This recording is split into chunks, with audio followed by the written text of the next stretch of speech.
big news coming out of DC recently in our exact corner of the market. So on July 11th, 21st Century Road to Housing Act was signed and put into law. It's not too often that bills get passed that specifically impact our sector of the market in the mobile home space. So I just want to come on here and talk about a couple things that are included in this bill and how it impacts us. So one, cheaper homes. So inside this bill, it kills the permanent steel chassis rule that currently impacts mobile homes. So on every single mobile home right now, by law, they have a steel chassis underneath that enables it to be, towed and dragged across the highway system and eventually getting set into place. That was a requirement, but oftentimes, since these homes are so difficult and time consuming to move, oftentimes when it would initially get set, it would just never get moved again. Like roughly, I think 75 to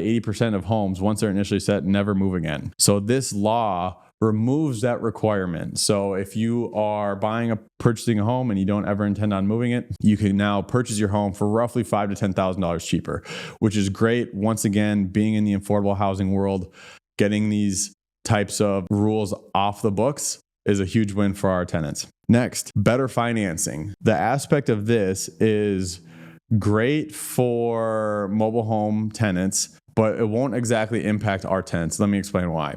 Right now, the fact that our tenants in mobile home parks, they'll own their home but lease the land. The homes are financed through a product called chattel loans. Those loans are treated as personal property. So you tend to get shorter terms in the 10 to 15 year amortization range and higher interest rates. So roughly 250 to 300 basis points higher than a traditional mortgage. What this does though for tenants and homeowners who own their mobile home and also own the land underneath it, it's going to allow those types of tenants to get real property type financing, which is once again 30-year interest and comparable rates for what we would see on your traditional single family home.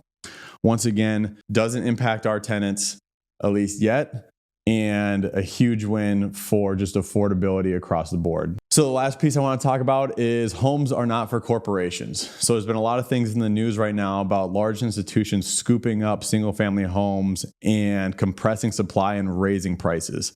Since 2020, the average price of single family homes have gone up about 50%, which is absolutely crazy for first-time home buyers, inflated interest rate environments, and a lot of Gen Z and millennials who feel like they really can't get into the game. Well, what this does is it explicitly restricts those types of institutions who currently own more than 350 single family homes from increasing the amount of supply that they're buying. So taking them out of the game hopefully brings supply back up and softens some of the rising prices in single family homes. So that's a great win for our first time home buyers. But when it comes to the mobile home world, another big win for us where mobile home parks are explicitly excluded from this legislation. So when we own land then ground lease to mobile home park tenants or mobile home tenants, that doesn't restrict us from continuing to purchase, expand our portfolio, and provide affordable housing to our tenants. This is only for the single family home sector of residential housing. So if you like what you've heard and want to learn more, please like and subscribe and join our private investor circle to dig deeper.